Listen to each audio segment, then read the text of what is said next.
we'd like to introduce you to our new cooking channel, a bottle of red and a bottle of white. Today we are featuring the Pinot from the Willamette Valley in Oregon.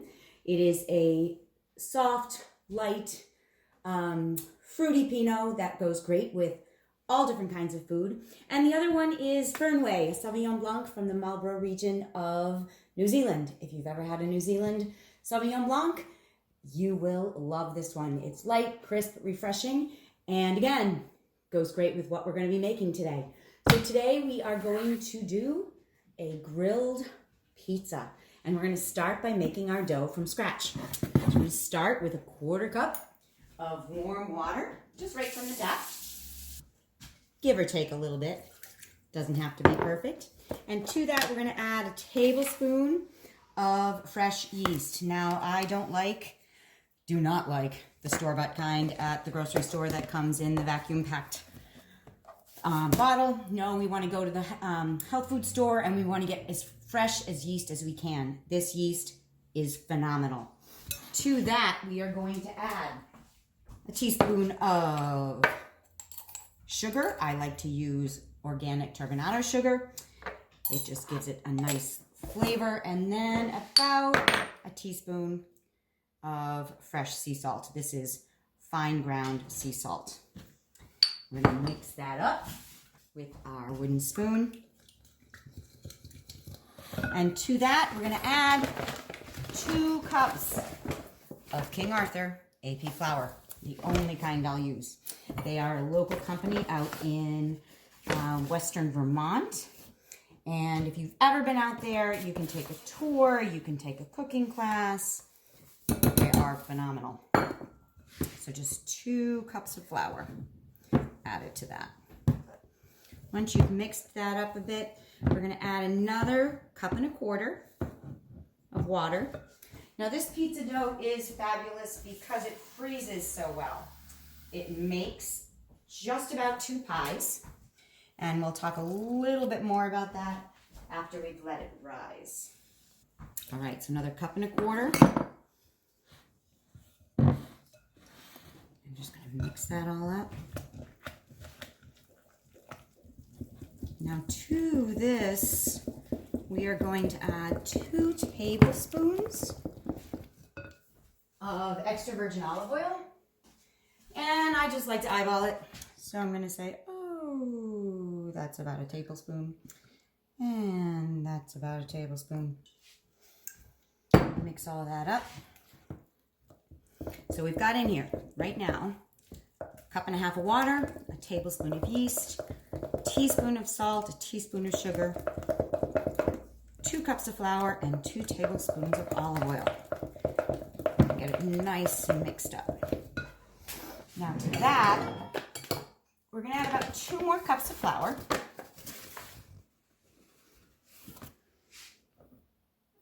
And I don't like to sift my flour. I just like to shake it a little bit, not packed down. You want to keep it a little bit loose. And then we're going to keep another 1/2 cup on the side for when we are doing our kneading. So mix this up. So I'm going to dump this out. And it's not completely mixed in yet, and that's okay. We're going to use the best tools in our kitchen, our hands. Just going to knead it all up.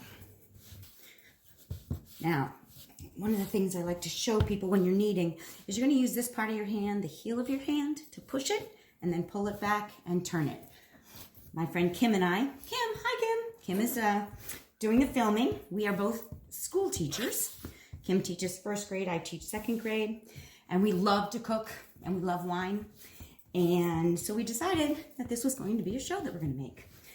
And I actually make bread with the kids in my classroom the first week of every school year. Because when you bake bread and you break bread, you build community. And that's what schools are all about. So now, we're almost, when you're cooking with dough, you really want to get a sense of the texture and the consistency of it. And that changes with the weather. It changes with the humidity. And today is a pretty warm day at the end of February. So we're not going to really need any more of that flour. All right, we're just about done. And one of the things I always like to do is slap the dough, activate that gluten, and then we're going to put it into a greased container. And you can use the same one with all the flour in it.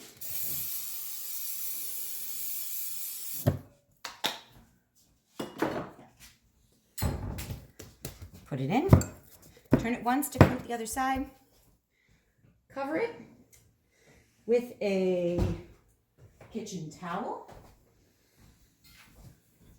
and let it rest for an hour, and we'll be back.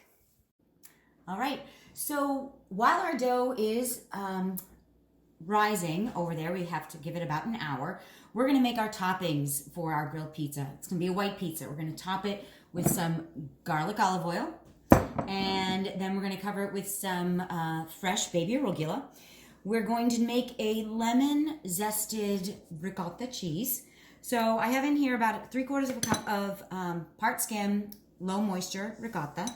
And I'm just gonna grate about half of a lemon zest over the top. Now you wanna make sure you don't get down into that white pith because that's bitter. Oh my gosh, that lemon smells so good. It's a great pairing. It makes for a very light pizza. So about half of a lemon. Make sure you wash that lemon skin first because you don't know where the lemon has been or who has touched it. And it's about good.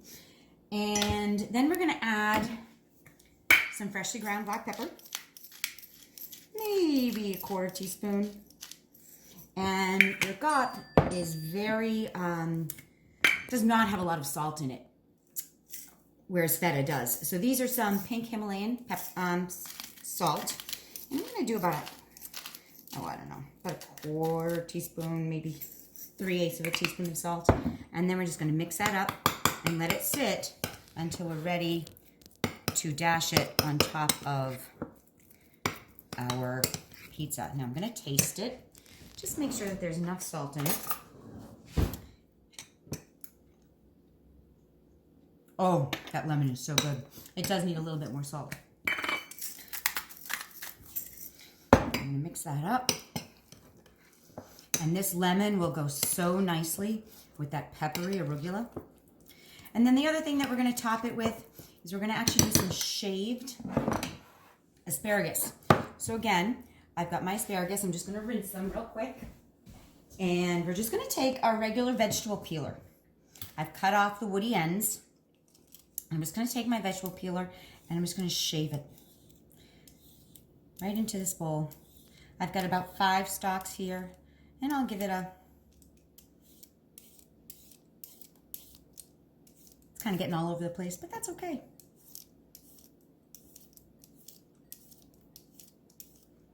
Shaved asparagus, I don't know if anyone's ever had it before, but it is absolutely tender and delicious. And we're actually not even going to cook it. We're just gonna put it right on top of the pizza, just like this.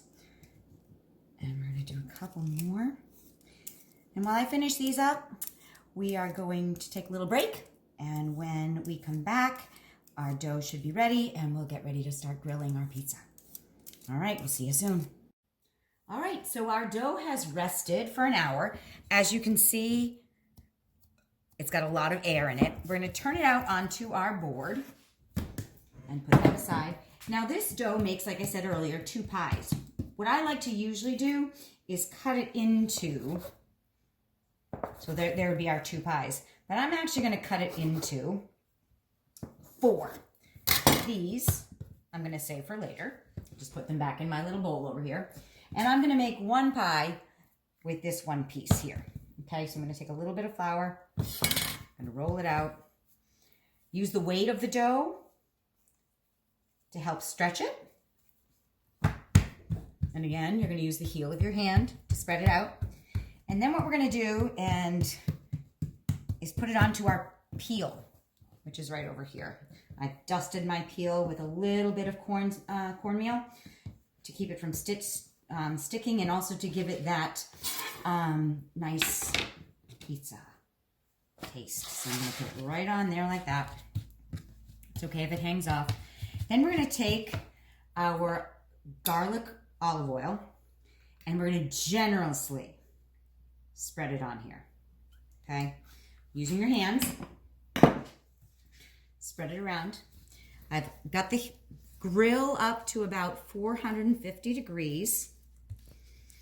And I have sprayed, there's a little bit too much on there, so I'm going to take some of that off.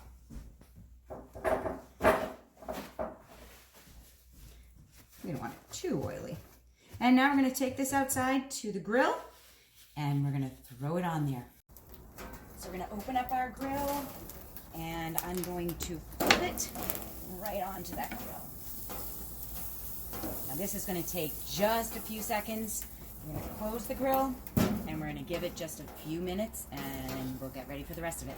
All right, so I'm just going to put a little bit more of that garlic oil on the uncooked side and just spread it out a little bit so that we can slide it back on. And now we're going to dress this pizza. We are going to start with some fresh baby arugula. I'm just going to pile it on there.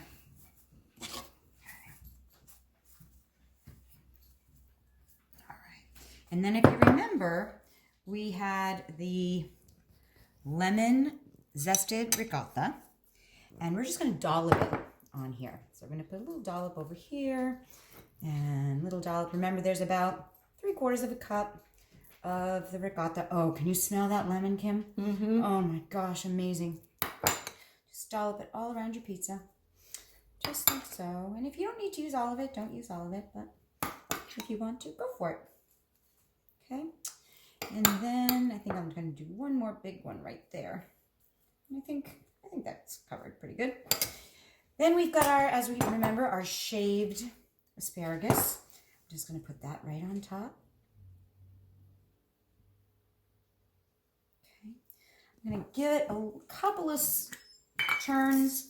Again, the pink Himalayan sea salt and some fresh black pepper.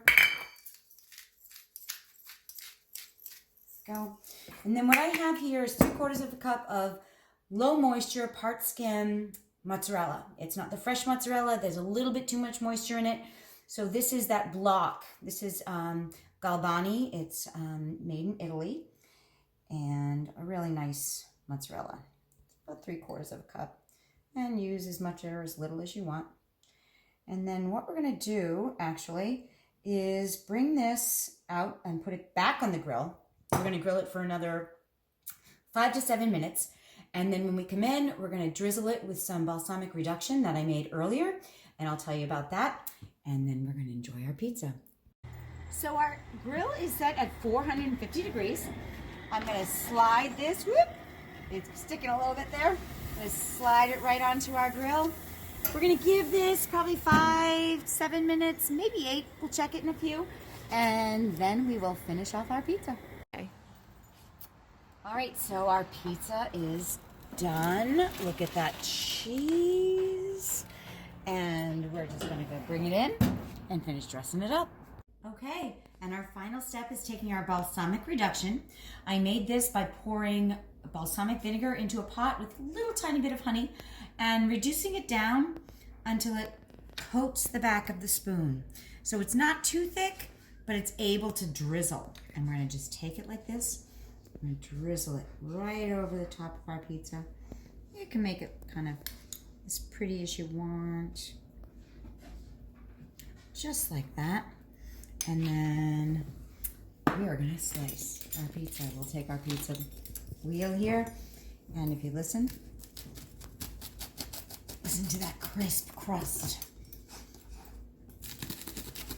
Oh, it sounds so perfect. And then we will serve her up. So we've got, whoop, didn't go all the way through. We've got a piece right there and a piece right there. And as always, we will toast. A bottle of red, bottle of white. Cheers to you. And if you have any questions, comments, or feedback for this first program on our channel, we'd love to hear it. If you have any recipes that you would like us to make for you, any concerns or questions that you might have about recipes that you make at home, please email us. The email will be at the bottom of this video. Thanks so much.